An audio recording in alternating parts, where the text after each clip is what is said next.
Class 55 on Golden Doves, page 20. Continuing with the idea of nature versus God. And we were speaking about David Nieto and his famous speech given in the year 1703 in the synagogue Shara Shamayim in London.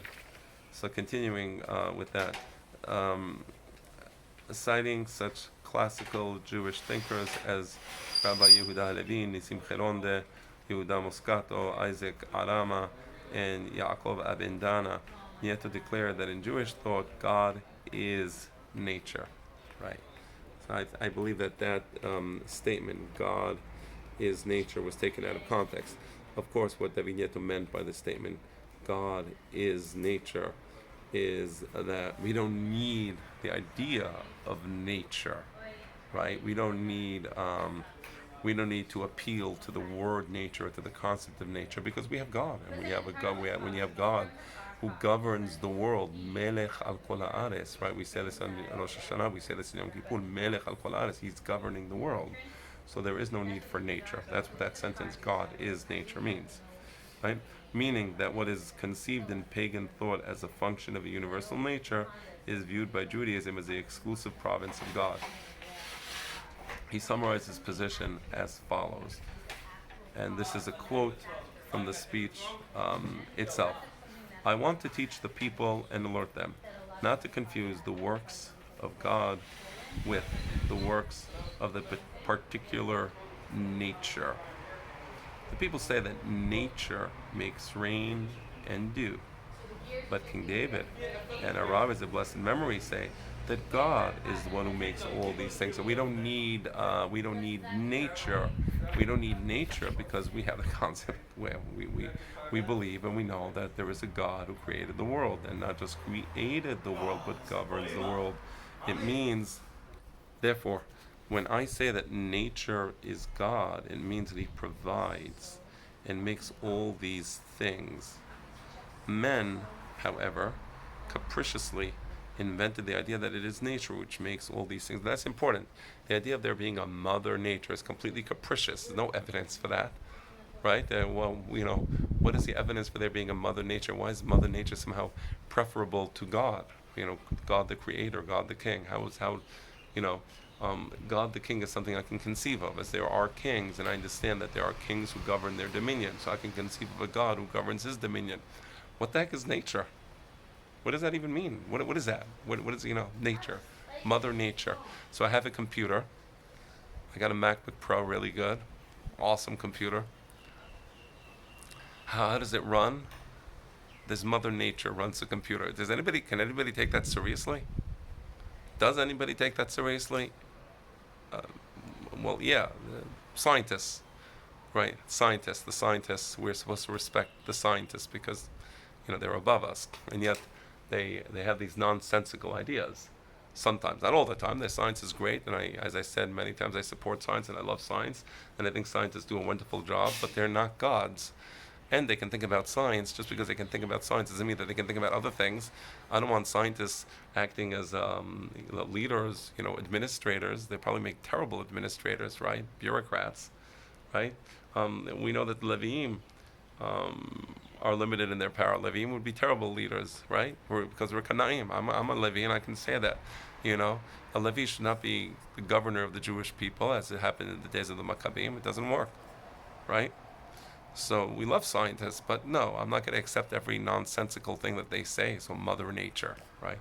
You watch a David Attenborough video about the amazing travels of this that also, but no, there's a turtle, yes. There's a turtle that leaves the coast of Brazil and someone navigates all the way to somewhere in Africa, right? Amazing navigational skills. Mother Nature. What does that mean? It's silly, right? So I can still love David Attenborough documentaries and still realize how silly it is when he uses the word Mother Nature, because he himself doesn't know what it means.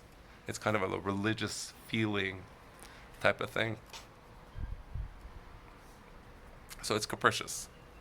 Before examining Nieto's position, it is worth considering that He belonged to a venerable tradition of Hebrew religious humanists, which counted among its ranks such monumental figures as Yehuda Levi and Maimonides before him, and rabbis Yisrael Moshe Hazan and Eliyahu ben Amozeg after him.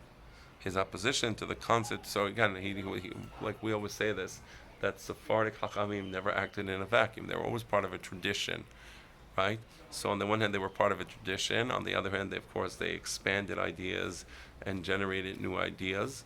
But it was always part of a particular system and part of a particular masoret and tradition. So his opposition to the concept of universal nature must be understood within the context of the tradition that he represented. Why did he oppose the idea of universal nature? Well, he's part of a tradition. Let's look at the tradition that he represented, and perhaps we would find the answer to the question there. Nieto himself, an accomplished physician and astronomer, and the most distinguished Jewish scientist of his time, unlike today's rabbis and chief rabbis, Sephardi chief rabbis, who brag about the fact that they don't even have a high school diploma. That's tremendous. Wow, that's tremendous. That's just so praiseworthy. If I didn't have a high school diploma, I would brag about the fact that I'm a high school dropout. Right, but David Yeto was one of the most accomplished scientists of his Jewish scientists of his time. Admitted the particular nature of things. I distinguish, says David Yeto, that there is a particular nature. I admit, right? Because there are rules. We see these rules. We can predict things. We can only predict things. So there is a particular nature to things. That there is a universal nature created by God, I reject. In other words, that there are specific rules that apply to specific situations, yes.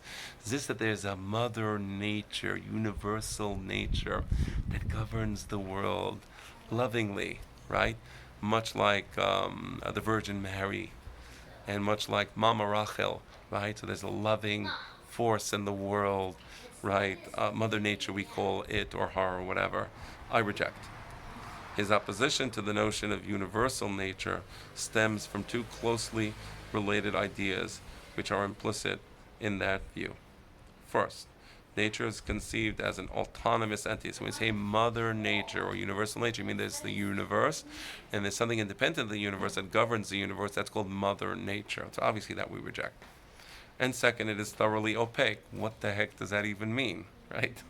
As an autonomous entity, nature is perceived as an absolute, independent power that gives to all, like a mother.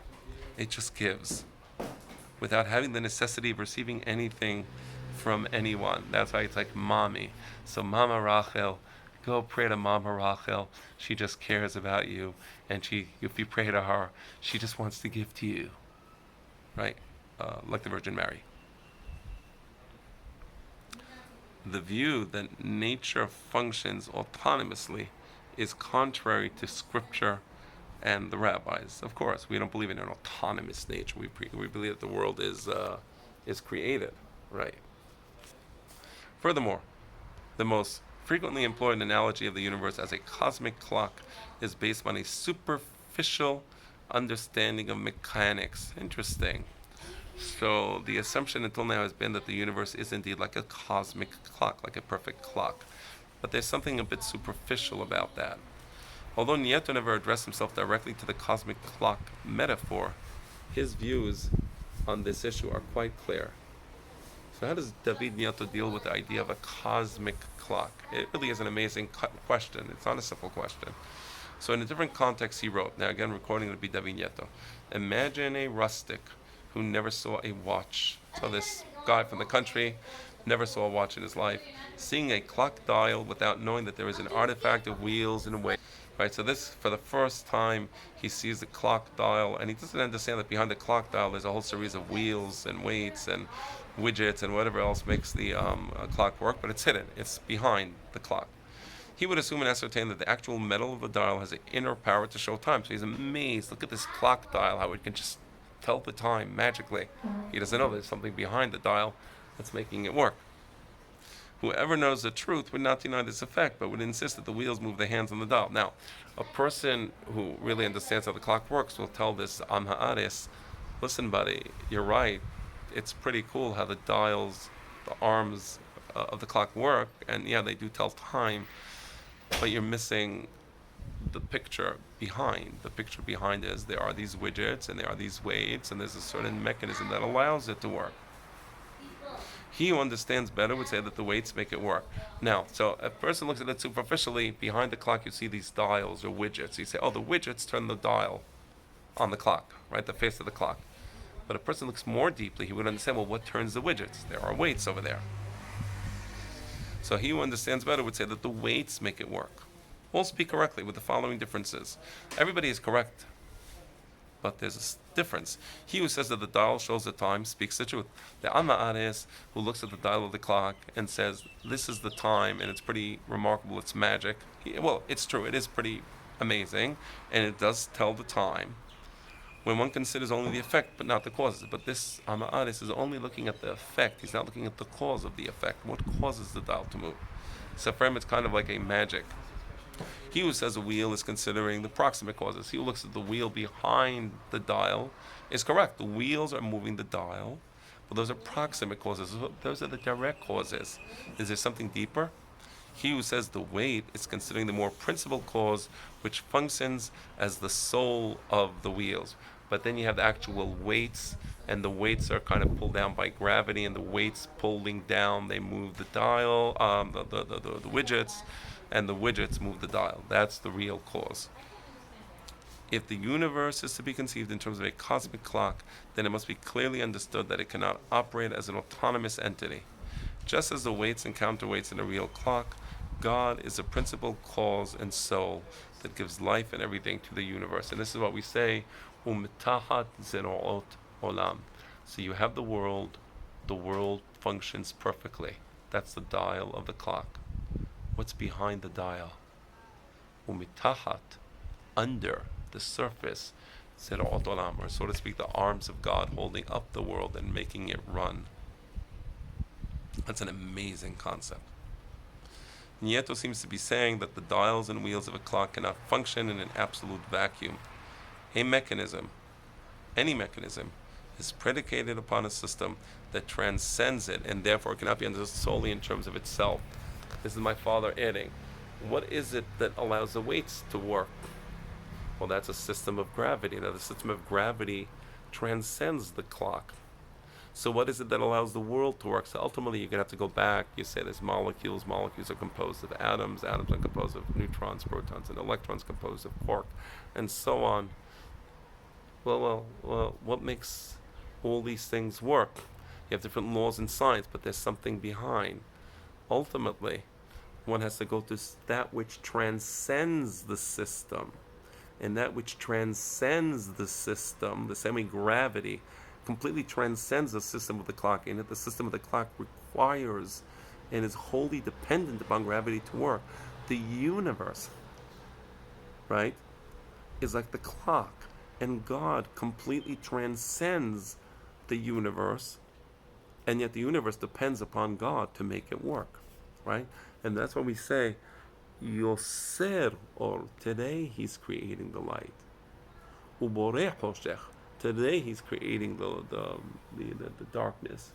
We say Hamhadesh betubo bechol yom tamin maaseh bereshit. Every day God is creating, right? Because without gravity, the weights won't work, and if the weights in the clock don't work, the widgets won't turn. If the widgets don't turn, the dial of the clock won't tell time. Similarly, the universe has all these laws and deeper laws and deeper laws and deeper laws, but ultimately, without God, who transcends all the laws, making the clock of the universe work, there will be no functional universe. Right. This is so deep. I'm going to stop here because it's just something that needs to be thought about. It's an amazing concept. Think about it deeply. It's beautiful. Just think about it.